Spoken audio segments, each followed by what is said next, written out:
Are you going on 3 vacations per year at least? Would you like to? Is that something that you could see yourself doing? Do you feel like you get to enjoy your life freely? So these are the things we're going to be talking about on today's Money Monday on my wealth journey.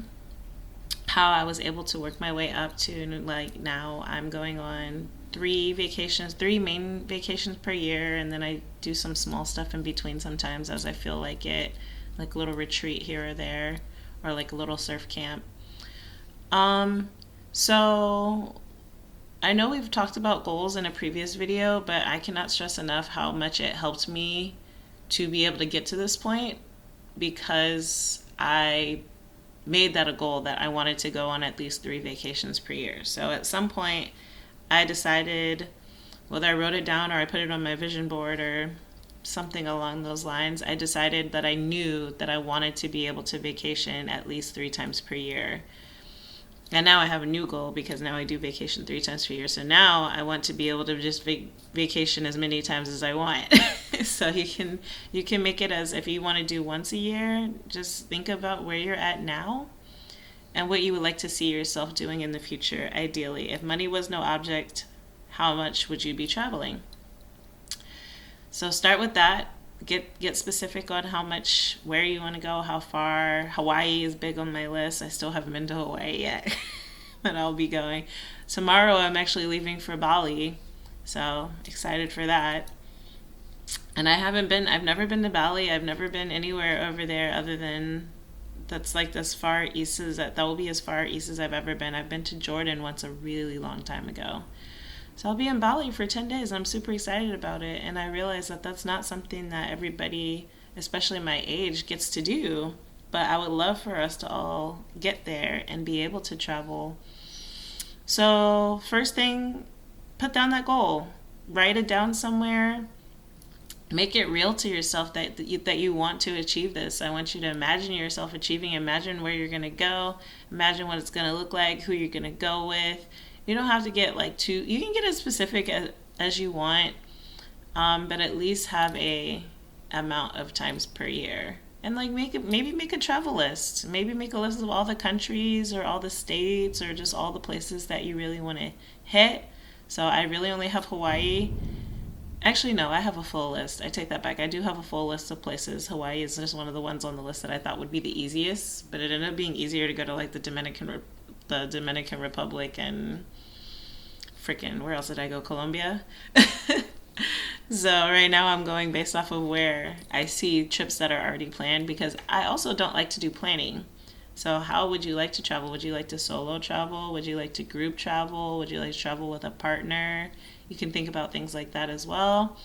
And then monetarily wise, how are you going to pay for it? So I've also mentioned before, automation makes things so much easier. So once you've gotten to the stage where you've automated your debt, you've automated your bills, and you've automated your investments. So those were the 3 things that I did first. I automated my debt until I had no more debt. I automated my bills so I don't have to think about them. And I had automatic investments so that I was constantly building up a portfolio or emergency fund savings. It can kind of double as multiple things depending on how you want to do your money. I was doing a high yield savings account, but I realized I was making more money in just like a safe investment account than I was in a high yield savings account.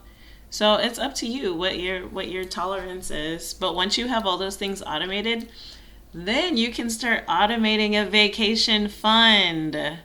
So after the first 3 steps were done and I had my goals and I knew what I wanted, I saw a trip. If you do it like me, I like group trips, group travel because I want to like make friends because my friends, some of my friends can come with me, but they usually don't yet. So we'll get there eventually.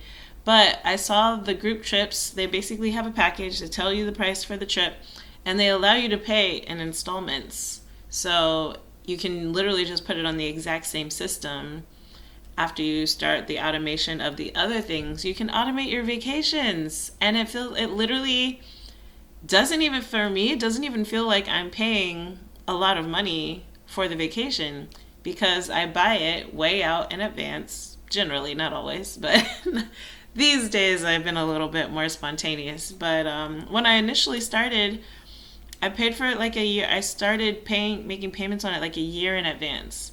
And when I tell you paying for a vacation over a full year, it just feels like some random bill that you don't even notice. Like, I don't know how much they were charging me I don't even know how much they were charging. It was like, let's see, if you have a vacation, let's say you buy a $1,500 vacation, $1,500, and calculate how many payments that's going to be in a month. 1,500 divided by 12. That is only $125 a month. That's not bad. That's like a real cheap car payment. I don't know. I haven't had a car payment in forever, so I don't ask me about a car payment. But that sounds like a really reasonable car payment, I'm assuming. But yeah, $125 per month, that'll get you a $1,500 vacation. So that's how I did mine.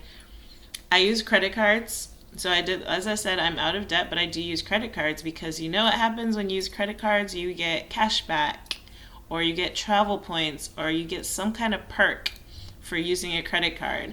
The key is you have to be a person that knows yourself and knows if you're responsible with credit cards or not. So for me, I know I'm pretty responsible with credit cards because I had paid them off and I wasn't using them excessively. So I like putting my vacations on a credit card because it automatically just takes the money out of the credit card, but my credit card is being automatically paid from my bank every month. So it's like the money is going to go out either way, but by going through that credit card, I'm also getting a perk. I'm also getting a benefit from having the money automatically come out of that card. So I'm making free points, and now I actually have a travel card.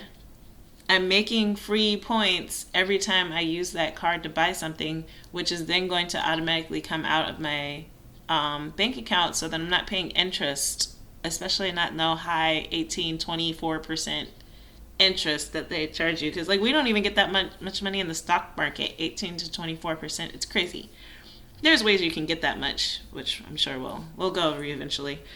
But yeah, you don't want to be giving that to your credit card company. So I would say only use that method if you know you're responsible and you're going to pay it down in a reasonable time, ideally immediately, or just at least like just in a couple of months where it's like worth it for you. Yeah, that's pretty much it for how I afford 3 vacations a year. I do them very spread out, and so I know, usually I will know. All right, say right now it is June. So if I see a vacation that I'm really excited about for next June, I will sign up for the payment plan for that right now. And then I'll usually have a beginning of the year. So June, this is my summer vacation. I'm going on this next one to Bali. And then I will do one at the end of the year, or I'll go home for Christmas. We'll see how I feel, because it's really expensive to go back to Virginia for some reason. I don't know why. But then I will have in mind already, there's something next year. Oh, actually, yeah, I did already pay for something for next year. That's probably like, I would consider that a smaller one. It's not a full vacation. It's like a 3-4 day music festival that I'm going to next year. Woo! But yeah, I'll be probably choosing my beginning of the year vacation soon, since it's already my summer vacation right now. That'll probably be my next one. And then as you make more money, you don't have to have as much time. So basically plan it based on how much time, how much monthly payments you can afford. This is after you have your debt, bills, and investments. This is your fun, pay yourself first. Just add it into all the other automations, pay yourself first. And then if you need a $100 a month vacation, then that's how far out you would. So say we're doing the $1,500 vacation, which is just pretty reasonable. You do like a nice cruise or resort or something, inclusive resort for that probably.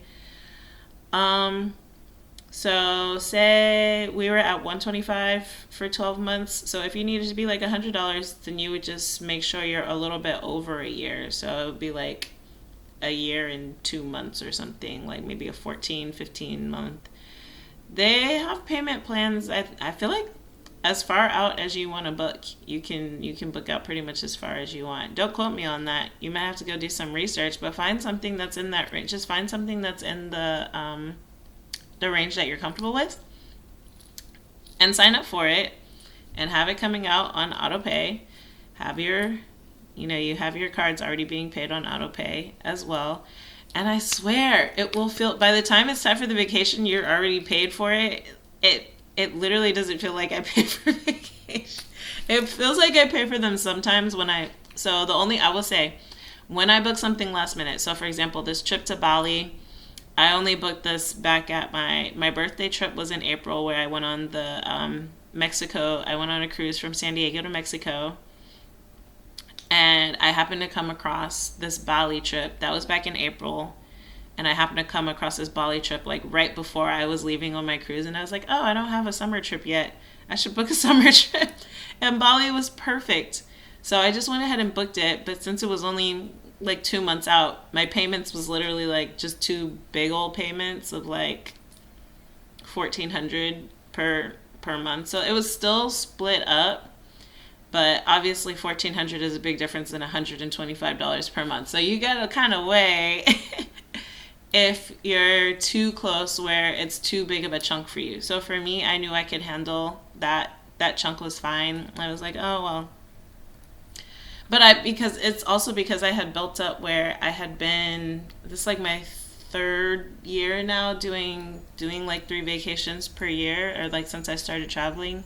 I don't think I started off at 3 per year, but this is like my third year since I started like genuinely traveling regularly.